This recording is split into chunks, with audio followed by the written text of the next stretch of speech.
Hello everyone, welcome to my eco classes. I am Divyanshu Sharma.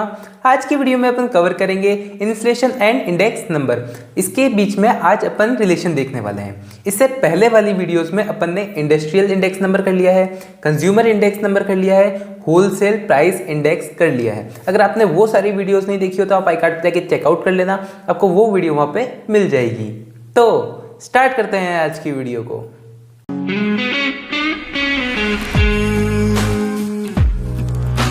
Start करते हैं अपन inflation and index number के as a overview से कि index number क्या होता है और इन्फ्लेशन क्या होता है। इंडेक्स नंबर अपन शुरू से समझते हुए आ रहे हैं कि इंडेक्स नंबर क्या है। वो ही चीज़ है जो अपन को एक प्राइस का दूसरे प्राइस से रिलेशनशिप बताती है। यानी अपन ऐसे भी बोल सकते हैं कि एक टाइम पे प्राइस क्या है और दूसरे टाइम पे प्राइस क्या है, उसके बीच में क्या रिलेशन है, कितना बढ़ रहा है कितना कम हो रहा है, वो दिखाती है। तो ये अपन शुरू से जानते हुए आ रहे हैं। बाकी एक बार और पढ़ लेते हैं क्योंकि अपन को इन्फ्लेशन को और इंडेक्स नंबर को साथ में पढ़ना है इस हिसाब से।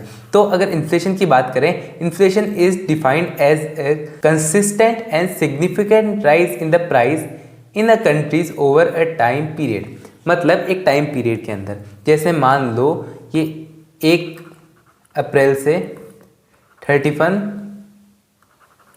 मार्च, ठीक है, ये एक टाइम पीरियड है। इसके बीच में कितना सिग्निफिकेंट राइज हुआ, किसमें, प्राइजेस में।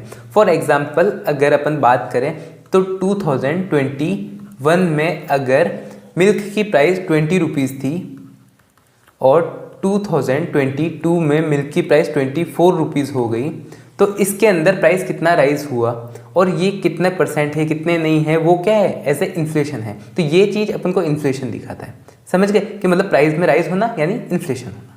ये बात समझते हो आप, ठीक है। तो मतलब एक कंसिस्टेंट राइज होना। इसके अंदर भी एक चीज़ आती है, कंसिस्टेंट एंड सिग्निफिकेंट। कंसिस्टेंट यानी एक रेगुलर बेसिस पे राइज होना। अब जैसे देखा जाए कि 2001 में अगर कोई मिल्क की दूध की थैली थी वो 10 रुपये में आ रही थी।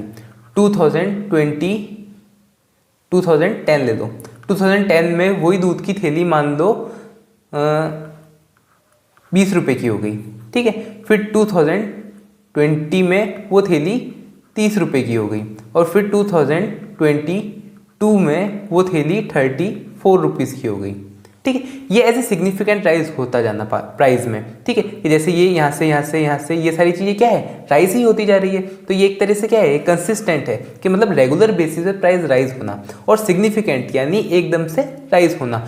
सिग्निफिकेंट यानी अपन इसके अंदर ये चीज़ें नहीं लेते। जैसे देखो कोई चीज़ 1000 रुपये की है और 1000 रुपये में अगर 1 रुपये अगर बढ़ गया प्राइस का, तो अपन ये चीज़ें इसमें कंसीडर नहीं करते कि यार 1 रुपये ही तो बढ़ रहा है। नहीं, अपन को कंसीडर करना होता है कि जब एक परसेंटेज में बढ़े। जैसे फॉर एग्जांपल 2% बढ़ गया, 5% बढ़ गया, 10% बढ़ गया, तो वो ऐसे अपन इन्फ्लेशन के अंदर कंसीडर करते हैं, ठीक है। तो इन्फ्लेशन का मतलब समझे कि इन्फ्लेशन यानी प्राइस में राइज होना, बट सिग्निफिकेंटली और कंसिस्टेंट, मतलब रेगुलर राइज होते रहना और सिग्निफिकेंट एक मतलब अच्छी मात्रा में राइज होना, वो अपन इन्फ्लेशन में लेके चलते हैं, ठीक है। It can't be described as a slight increase in price. वही मैंने आपको बताया कि ये ऐसे नहीं होगा कि अगर छोटा सा प्राइस में इंक्रीज हो गया, जैसे 1000 रुपये की चीज़ थी वो आज 1001 की हो गई, तो ये कोई मतलब नहीं है इस चीज़ का, समझे। फिर अगर अपन बात करते हैं इन्फ्लेशन एंड इंडेक्स नंबर में, इंडेक्स नंबर की, तो इंडेक्स नंबर में जैसा कि मैंने आपको बताया, an index number is a statistical measure design to show changes in variables और group of related variable with respect to time, geographical location और अदर कैरेक्टरिस्टिक्स। मतलब टाइम के बेसिस पे, जोग्राफिकल यानी प्लेसेस के बेसिस पे कि एक वेरिएबल की प्राइस में कितना चेंज आ रहा है या फिर क्वांटिटी में कितना चेंज आ रहा है, किसके बेसिस पे, टाइम और लोकेशन के बेसिस पे। तो ये सब अपन किस में देखते हैं, अपन इंडेक्स नंबर में देखते हैं। समझ गए इस बात को, इंडेक्स नंबर और इन्फ्लेशन का मतलब समझे आप। अब चलते हैं, देखो features of inflation and index number कि इन दोनों के फीचर्स क्या है, मिलते जुलते कौन कौन सी है, कौन कौन सी चीज़ें अपन इन दोनों की साथ में यूज़ ले रहे हैं। तो जैसा कि अपन ने पहले वाली वीडियो में देखा था कि अपन क्या निकालते हैं, ऐसे इन्फ्लेशन निकालते हैं। इतने टाइम से यही देखते आए ना कि प्राइस में राइज हो रहा है तो अपन उसको इन्फ्लेशन से रिलेट कर देते हैं कि अगर प्राइस राइज हो रही है तो ऐसे इन्फ्लेशन हो रहा है, ठीक है। तो वही रिलेशन अपन को यहाँ पे भी पढ़ना है कि क्या है क्या नहीं है। The most popular price index of determining the countries inflation is the wholesale price index. अब देखो, अगर अपन को इन्फ्लेशन निकालना है कि मतलब इकोनॉमी में कितना इन्फ्लेशन चल रहा है, कितना नहीं चल रहा है, तो अपन उसको निकालने के लिए सबसे इंपॉर्टेंट किसको यूज़ करते हैं? होलसेल प्राइस इंडेक्स को यूज़ करते हैं, जो कि अपन ने पिछली वाली वीडियो में पढ़ा था। क्या पढ़ा था? कि होलसेल प्राइस इंडेक्स किस लिए यूज़ होता है? इन्फ्लेशन मेजर करने के यूज़ आता है। और वो और किस लिए यूज़ आता है? कि अपन इन्फ्लेशन को मेजर कर सके और उसको क्योर कर सके। पढ़ा था ये चीज़ अपन ने। तो वही चीज़ यहाँ पे भी है कि मतलब इन्फ्लेशन निकालने के लिए सबसे इंपॉर्टेंट मेजर क्या है? होलसेल प्राइस इंडेक्स है। फिर अपन बात करें, it reveals the price movement of commodities in all trade and transaction. अब ये क्या कहता है? ये रिवील्स करता है, यानी ये अपन को बताता है कि प्राइस मूवमेंट कितनी हो रही है। ठीक है, किसमें? कमोडिटीज़ में कोई भी ट्रांजेक्शन करने पे, कोई भी ट्रेड करने पे प्राइस में मूवमेंट कितनी आई है, कितना चेंजेस आया है, वो अपन को कौन बताता है? होलसेल प्राइस इंडेक्स बताता है, जो अपन एज ए इन्फ्लेशन निकाल लेते हैं। ठीक है, it is merely generic index that comprehensively capture price variations. मतलब ये क्या करता है? पूरी तरीके से प्राइस की वेरिएशंस जो भी हो रही है उसको कैप्चर कर लेता है। मतलब अपन को बिल्कुल ब्रॉड वे में दिखाता है, अच्छी तरीके से डिटेल में बताता है, हर एक छोटी से छोटी चीज़ों को भी ये कैप्चर कर लेता है। समझ गए? फिर अगर अपन बात करें, the wholesale price index is available on weekly basis. ये वीकली बेसिस पे अवेलेबल होता है। क्या? होलसेल प्राइस इंडेक्स अपने देखा था 2 बेसिस पे होता है, एक वीकली और एक ईयरली। तो ये वीकली बेसिस पे भी होता है। तो शॉर्टेज जो टाइम लैग होता है वीकली बेसिस पे भी, तो वो 2 वीक्स का होता है। कि अपन को 2 वीक्स का टाइम लैग लेके चलना पड़ेगा, कि अपन को 1 वीक का छोड़ना पड़ेगा, फिर अपन को दूसरे वीक का भी देखना पड़ेगा, इसके वीक में क्या है, फिर अपन दोनों को कंपेयर कर सकते हैं।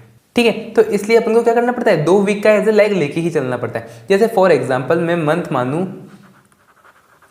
जनवरी का। ठीक है, अब मेरे को जनवरी का होलसेल प्राइस इंडेक्स निकालना है। तो अगर मैं वीकली बेसिस पे निकाल रहा हूँ, तो फर्स्ट वीक का मैं कैसे देख पाऊंगा? कंपेयर किससे करूंगा? कोई है ही नहीं मेरे पास। अब ऐसा नहीं है कि मैं दिसंबर के लास्ट वीक से कर लूंगा, नहीं, मेरे को जनवरी से ही स्टार्ट करना है। तो मेरे को जनवरी का फर्स्ट वीक का लैग देना पड़ेगा, मतलब उसको छोड़ना पड़ेगा, जो भी प्राइस उसमें चल रही है अपन को अनदेखा करना पड़ेगा। फिर सेकेंड वीक में अपन को क्या करना पड़ेगा? सेकेंड वीक भी ऐसे छोड़ना पड़ेगा पूरा होने के लिए। तो जैसे ही वो पूरा हो जाएगा, जब अपन क्या कर सकते हैं? सेकेंड वीक की प्राइस फर्स्ट वीक से कंपेयर करके एज ए इन्फ्लेशन निकाल सकते हैं, as a wholesale price index निकाल सकते हैं। समझे लैग का मतलब क्या था यहाँ पे? अब a fall in the rate of inflation does not imply the fall in the price level. अब ये एक एज ए एडिशनल पॉइंट है, इसको समझो। ये क्या कहना चाहता है? कि ये बताना चाहता है कि जैसे अगर इन्फ्लेशन की प्राइस में, इन्फ्लेशन रेट में डिक्रीज हुआ, जैसे अगर पहले 9% थी और 9 से अब वो कितनी हो गई? 8% हो गई। ठीक है, ये एज ए डिक्रीज हुआ। तो इसका मतलब ये नहीं है कि प्राइसेस डिक्रीज हो गई, इसका मतलब ये है कि प्राइसेस में जो बढ़ोतरी हो रही थी वो बढ़ोतरी होना थोड़ा कम हो गई। ठीक है, कि अगर मान लो 10% बढ़ रही थी पहले प्राइसेस, जैसे कोई 100 रुपये की चीज़ है वो 110 रुपये की हो रही थी नेक्स्ट वीक में, बट उसके नेक्स्ट वीक में क्या हुआ? वो 10 रुपये की ना हो करके वो 8 रुपये ज़्यादा बढ़ गई, जैसे 108 रुपये की हो गई। तो इसका मतलब ये नहीं कि इन्फ्लेशन खत्म हो गया यानी प्राइस डिक्रीज हो गई, नहीं, इसका मतलब ये है कि प्राइसेस में चेंज थोड़ा कम आया, मतलब प्राइसेस कम रेट से बढ़ी है। समझे? फिर अगर आपको नेक्स्ट चीज़ पे लेके जाऊं मैं, तो नेक्स्ट अपन देखते हैं। देखो इंपॉर्टेंट चीज़ है ये इन्फ्लेशन मेजर करने का तरीका। The weekly relative change is the price index are measured by the rate of inflation. मतलब अब प्राइस इंडेक्स में कितना चेंज हो रहा है वीकली बेसिस पे, वो अपन किससे निकाल सकते हैं? इन्फ्लेशन से भी निकाल सकते हैं। अब इन्फ्लेशन का फॉर्मूला क्या आ जाएगा? ये। अब इसको और कैसे लिख सकते हैं? देखो यहाँ पे ऐसे लिखना नहीं हो पाता है मेरे से, तो इसलिए मैं ऐसे सीधा लिख के लेके आ जाता हूँ। बट आप ये देख लो, अगर आप इसको समझ सकते हो तो बहुत बेस्ट है, नहीं तो मैं आपके सामने लिख रहा हूँ A2 minus A1 upon A1 multiply by 100। ये फॉर्मूला है। और ये फॉर्मूला सेम कैसा है? ये फॉर्मूला सेम पहले जैसा है जो अपन ने वेटेड इंडेक्स नंबर में देखा था इन्फ्लेशन को मेजर करने के लिए। कौन सा? वीकली बेसिस पे। तो क्या था? XT minus 1 upon XT minus 1 into 100। अब ये A2 क्या है? A2 एक तरह से XT है और A1 क्या है? एक 1 एज ए XT माइनस 1 है। समझे? वही चीज़ है सेम टू सेम। आप वही क्वेश्चन यहाँ पे भी करके देख लेना, आपको सेम टू सेम वैसा का वैसा मिल जाएगा। ठीक है, और नहीं तो मैं आपको बता दूं, जैसे फॉर एग्जांपल अपन ने A1 ले लिया, A1 ले लो अपन 20 और A2 ले लो 40। ये ले लो। तो अब A2 क्या है 40 माइनस A1 क्या है 20/20 इंटू 100। तो इन दोनों को करते हैं, क्या आ जाएगा, ऊपर से पहले ये कट जाएगा, 40 माइनस 20 हो जाएगा, तो यानी 20/20 इंटू 100। अब 20 से 20 कट, यानी आंसर क्या आया 100। तो 100 क्या है, मतलब 100% राइज हो गया। 20 रुपये की चीज़ थी 40 रुपये की हो गई, मतलब जस्ट डबल हो गई। डबल यानी 100% इंक्रीज हो गया। ठीक है, जितने का था उसमें ही उतना का उतना और जुड़ गया। तो ये अपन देखते हैं। तो ये एक इसका एग्जाम्पल हो गया और मैंने आपको ये सारी चीज़ें पूरी अच्छी तरीके से बता दी है। इन्फ्लेशन में और इंडेक्स नंबर में क्या रिलेशन था, उसके कौन कौन से फीचर्स थे, कौन कौन सी चीज़ें एक दूसरे से रिलेट करती है, ये अपन चीज़ अच्छी तरीके से समझ चुके हैं। तो होप आपको ये वीडियो समझ में आई होगी, अच्छी लगी होगी। अगर आपको ये वीडियो समझ में आई हो, अच्छी लगी हो, तो वीडियो को लाइक कर देना, चैनल को सब्सक्राइब कर देना। कोई भी डाउट हो, क्वेश्चन हो तो आप कमेंट बॉक्स में इजीली पूछ सकते हैं। अपन मिलेंगे नेक्स्ट वीडियो में। Thanks for watching.